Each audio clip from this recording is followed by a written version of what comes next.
लिया होगा। क्या लगता है भाई नगर निगम ने ये फैसला? खाली मांस मछली पर दारू भी तो बंद होना चाहिए, वो क्यों नहीं बंद हुआ? उस पर दुकान तो नहीं बंद की गई, वो भी 100-100 मीटर 50-50 मीटर के अंदर में दारू की दुकान है। स्रोत है वो क्यों नहीं बंद मेन करी? मुद्दे से भटका रही है। बिल्कुल मांस खा के कोई मिसबिहेव वर्क नहीं करता है, दारू पी के लोग मिसबिहेव वर्क करते हैं। इसके बारे में पूछिए आप। ना दारू की दुकानें एकदम बंद होनी चाहिए। मैं इस बात कहीं ना कहीं 2 किलोमीटर के बाद दे दुकानें। ठीक है, नगर निगम का एक निर्णय है, आस्था के सवाल पर एक अच्छी बात है भाई, धार्मिक स्थल है और उसके आसपास 2 किलोमीटर के दायरे में दुकानें नहीं होनी चाहिए। लेकिन जो होटलों में मांस परोसा जाता है, मदिरा परोसी जाती है, क्या उस पर रोक लगेगी? नमस्कार, वाराणसी न्यूज एक्सपर्ट में आपका स्वागत है। वाराणसी से मैं खुश रंगीना, कैमरामैन इरशाद अहमद के साथ। और आज हम पहुंच चुके हैं वाराणसी के एक इलाके में, जहां पर यहाँ पर हम बात करने जा रहे हैं कुछ मुस्लिम भाइयों से। और मुद्दा जो है वो अभी हाल ही में नगर निगम के द्वारा काशी विश्वनाथ कॉरिडोर के 2 किलोमीटर के रेंज में मांस मछली मीट मद्रास शराब को बंद कर दिया गया है। और इसके वजह से कल यानी शनिवार को सभी दुकानों को सील कर दिया गया। उस पर एक पेपर चस्पा दिया गया है कि ये यहाँ पर अवैध है। तो इस पर कुछ मुस्लिम भाइयों की राय जानने आए हैं कि वो क्या चाहते हैं, वो क्या कहना चाहते हैं इस पर।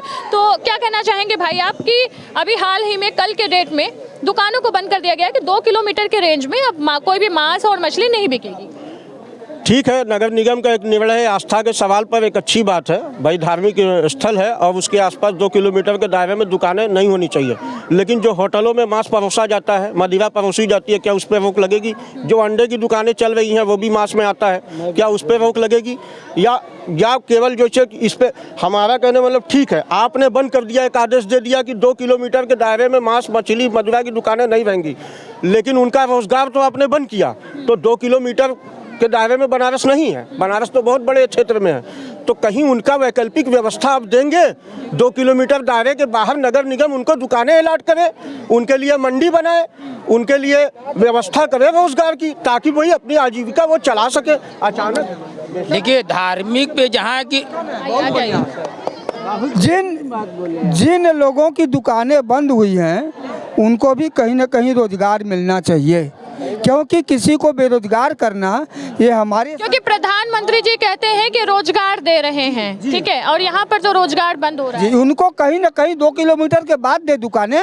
और जो हमारे बड़े भाई ने जो एक सवाल उठाया कि होटलों में या अन्य जगहों पर जो मीट बिक रही है, इस पर भी रोक होना चाहिए अगर रोक लगाते हैं तो, क्योंकि कानून एक गरीब दुकानदार के लिए नहीं है, कानून सबके लिए होना चाहिए। बड़े बड़े होटलों में उसी क्षेत्र में, जिस क्षेत्र में कि मीट की दुकानें बंद हैं, आपको मीट परोसा जाए। क्या लग रहा है कि नगर निगम ने ये फैसला क्यों लिया होगा? क्या लगता है भाई नगर निगम ने ये फैसला? खाली मांस मछली पर दारू भी तो बंद होना चाहिए, वो क्यों नहीं बंद हुआ? उस पर दुकान तो नहीं बंद की गई, वो भी 100-100 मीटर 50-50 मीटर के अंदर में दारू की दुकान है। कहा गया कि दारू की दुकानें भी बंद की जाए, तो कम की जाएगी। मैं ये कहना चाहता हूं कि ये किसी पॉलिसी के तहत नहीं किया गया है, ये सिर्फ एक धर्म विशेष के तहत ये एक चुनावी कदम है इनका। क्योंकि अगर ये मांस की दुकानों को बंद करते हैं तो उससे पेट भरा जाता है, मगर जो शराब जिस चीज़ का नाम है, उससे लोगों के घर तबाह हुए हैं। तो जिस तरीके से 2 किलोमीटर के दायरे में ये मांस की दुकानों को बंद कर रहे हैं सिर्फ एक वर्ग को खुश करने के लिए, तो इनको ऐसा चाहिए। अगर ये दोनों, आपको क्या लगता है ऐसा भेदभाव क्यों? भेदभाव सिर्फ वोटों के लिए बर्बाद किया जा रहा है लोगों की रोजी रोटी छीनी जा रही है सिर्फ वोट के लिए। मैडम, हम एक शेर के माध्यम से कहना चाहेंगे कि हम ही को कातिल कहेगी दुनिया, हमारा ही कत्लेआम होगा, हम ही कुएं खोदते फिरेंगे, हम ही पे पानी हराम होगा। इस बनारस के इस अर्थव्यवस्था को बनाने में एक माइनॉरिटी के लोगों का भी बहुत बड़ा योगदान है।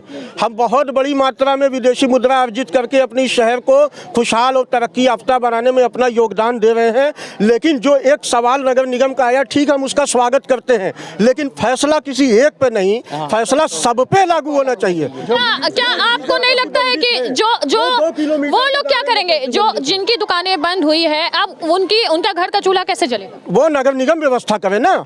आपने अचानक पोस्टर तो लगा दिया, दुकानदारों की तो यही मांग है कि आपने हमारी दुकानें बंद की हैं, आप हमको कोई वैकल्पिक व्यवस्था दीजिए। पहले दुकान देते, फिर उनको कहते कि भाई आप फला जगह दुकान दी, जाकर आप कीजिए। आप तो उनकी रोजी रोटी तो वो कहाँ जाएंगे? अपना नगर निगम का व्यवस्था करे, वो उनका घर चलाएगी अपना नगर निगम। जिसे 5 किलो अनाज मिले, हो सकता है 50 किलो को मिले। देखिए मैडम, हर साल में कोई ना कोई डर रहता है। क्या डर रहता है, क्या डर? कभी ये होगा इतना कटेगा तो उतना कटेगा, तो कभी नोटबंदी हुआ, कभी नोटबंदी, कभी गोशबंदी।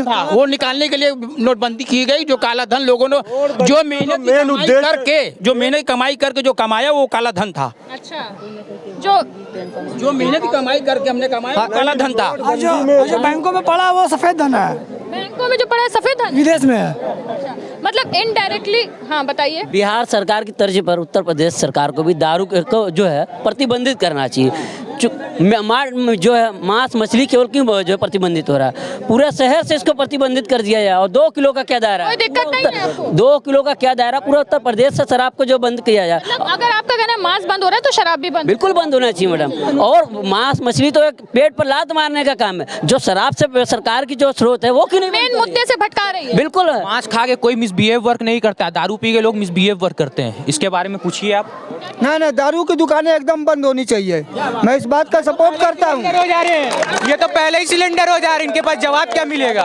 ये थी बनारस की जनता और ये था उनका ओपिनियन। ऐसे ही नए नए टॉपिक को जानने के लिए हमारे चैनल के साथ बने रहिए। हमारे चैनल को लाइक, शेयर और सब्सक्राइब जरूर करिएगा और अपने विचार जरूर कमेंट में दीजिएगा। मैं खुशरंगीना वाराणसी से कैमरामैन इरशाद अहमद के साथ, धन्यवाद।